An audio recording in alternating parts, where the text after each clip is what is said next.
Eu sou aquela pessoa que sempre teve muita dificuldade com devocional diário, mas hoje, com este devocional, eu aprendi a amar esse momento, a ansiar por esse momento em que eu sento para estudar a palavra de Deus. O que funcionou para mim foi realmente estudar capítulo a capítulo, ler sem pressa, estudar a Bíblia sem pressa. Aqueles planos de leitura de em um ano, de ler vários capítulos por dia, para mim não funciona. Se você, como eu, ainda não se encontrou, eu te convido a me acompanhar nesse estudo da palavra de Deus que eu tenho feito. Eu comecei com o profeta Zacarias e hoje nós estamos no capítulo 7. Geralmente eu tenho feito capítulo a capítulo, a não ser quando é um capítulo muito pequenininho, são 2 capítulos seguidos muito pequenininhos, aí eu faço os 2. Mas no geral eu tenho feito um capítulo por dia, porque a minha proposta é que a gente faça esse estudo e que a gente tenha também tempo para um momento de oração, realmente de entrega na oração. Como eu sei que a maioria é como eu, com pouco tempo disponível, a gente precisa, né, manejar o nosso tempo de todo o nosso dia. Eu separo cerca de 40 minutos, é o que eu tenho conseguido hoje separar para fazer esse estudo com tranquilidade, mas eu prefiro ler e absorver tudo o que eu li do que ir somente lendo, lendo, lendo, somando quantidade e não tendo qualidade na minha leitura. Vamos lá então? Eu faço sempre assim. Eu leio. Eu estou usando essa Bíblia, que é uma Bíblia de estudo esquematizada. Eu sempre leio o capítulo, depois eu leio uma explicação, que ela tem essa explicação de capítulo a capítulo. Se eu não entender, procuro na internet, vou esmiuçando tudo. Quando eu tenho o capítulo totalmente entendido na minha mente, eu venho, anoto com as minhas palavras e depois eu faço a leitura com vocês de tudo o que eu entendi. Dessa maneira, o capítulo fica totalmente esmiuçado na nossa mente. E se você tiver algum comentário sobre o capítulo, sobre esse modelo de devocional, alguma sugestão, fica à vontade para comentar. Não esqueça de curtir e de seguir o canal também. Vamos lá então. O jejum que não agrada a Deus. No 4º ano do rei Dario, veio a palavra do Senhor a Zacarias, no dia 4º do 9º mês, que é Quisleu, quando de Betel foram enviados Sarezer e Regem-Meleque e seus homens para suplicarem o favor do Senhor. Perguntaram ao sacerdote que estava na casa do Senhor dos Exércitos e aos profetas: Continuaremos nós a chorar com jejum no 5º mês, como temos feito por tantos anos? Então a palavra do Senhor dos Exércitos me veio a mim, dizendo: Fala ao povo, o povo desta terra, e aos sacerdotes.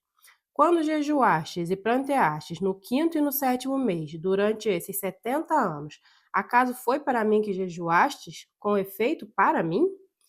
Quando comes e bebes, não é para vós mesmo que comeis e bebeis? Não ouviste vós a palavra que o Senhor pregou pelo ministério dos profetas que nos precederam, quando Jerusalém estava habitada e em paz, com as suas cidades ao redor dela, e o sul e as campinas eram habitados? A palavra do Senhor veio a Zacarias dizendo: Assim falará o Senhor. A palavra do Senhor veio a Zacarias dizendo: Assim falara o Senhor dos Exércitos: Executai juízo verdadeiro, mostrai bondade e misericórdia a cada um a seu irmão. Não oprimas a viúva, nem ao órfão, nem ao estrangeiro, nem o pobre, nem tente cada um em seu coração o mal contra o próximo. Eles, porém, não quiseram atender, e rebeldes me deram as costas, e ensurdeceram os ouvidos, para que não ouvissem. Sim, fizeram o seu coração duro como diamante, para que não ouvissem a lei,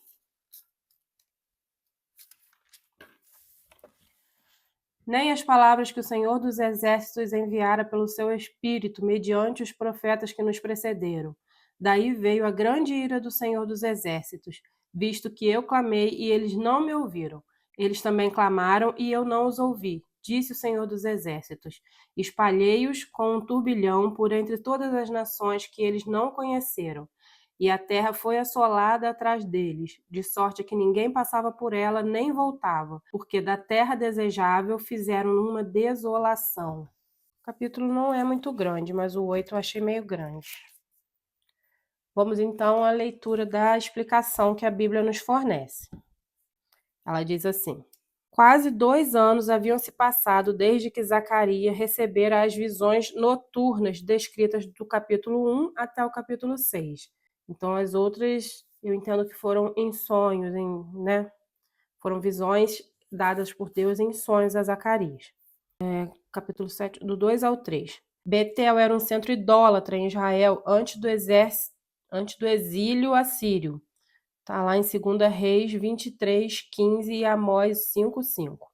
Jeroboão fez um bezerro como ídolo ali, estabelecendo um centro de adoração alternativo para Jerusalém, o lugar de adoração ordenado por Deus. 1 Reis 12, do 26 ao 30. O fato de os residentes de Betel estarem em busca da direção dos sacerdotes e profetas aprovados em Jerusalém, inicialmente parecia ser um sinal positivo. Aí ele vem para o 7:12. Os porta-vozes de Deus. Quem é a fonte da mensagem proferida pelos profetas? A Bíblia proclama claramente que as admoestações dos profetas não eram delírios religiosos. Zacarias diz serem essas as palavras do Senhor Todo-Poderoso, como afirma 2 Timóteo 3,16. Toda a escritura é inspirada por Deus. Inspirada literalmente significa expirar. Esta é a razão pela qual Hebreus 10:15 diz: E disto nos dá testemunho também o Espírito Santo, ao referir-se às palavras de Jeremias. Contudo, Israel ignorou os porta-vozes de Deus, e assim Zacarias disse: Daí veio a grande ira do Senhor dos Exércitos. Devemos levar a sério o que está na Bíblia, Isaías 66:2. Não basta ler, estudar ou ensiná-la a outros. Devemos responder a ela pela fé. E essa é a explicação deste capítulo. Achei bem pouquinha, eu vou procurar na internet também. Gente, eu procurei aqui um pouquinho para entender o contexto. A explicação da Bíblia eu entendi, mas eu procurei na internet sobre o contexto melhor, né? Aqui diz que Betel era um centro idólatra de Israel, e realmente é o que eu encontrei aqui. Uma delegação de Betel foi enviada a Jerusalém para perguntar aos sacerdotes e profetas se deveriam continuar chorando e jejuando no 5º mês em memória da destruição do templo. Aí eu procurei um pouco para entender sobre esse ritual, se Deus tinha ordenado esse choro pela destruição do templo. E não foi ordem direta de Deus, mas sim pelo próprio povo judeu no exílio, como uma tradição de lamento e patriotismo. Acho que essas foram as principais dúvidas que eu fiquei com relação à explicação que a Bíblia deu. Então agora eu vou anotar o que eu entendi de todo o capítulo e eu volto com esse resumo para vocês.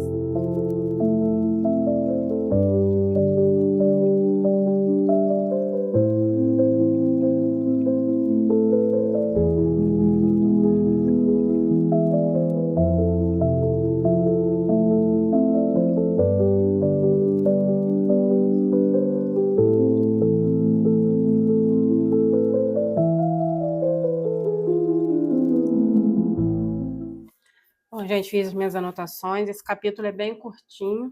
Eu pensei até de ler o 8, mas eu vou me ater a ele porque eu acho a mensagem dele muito importante. Eu quero que ela fique realmente gravada no meu coração e no coração de vocês.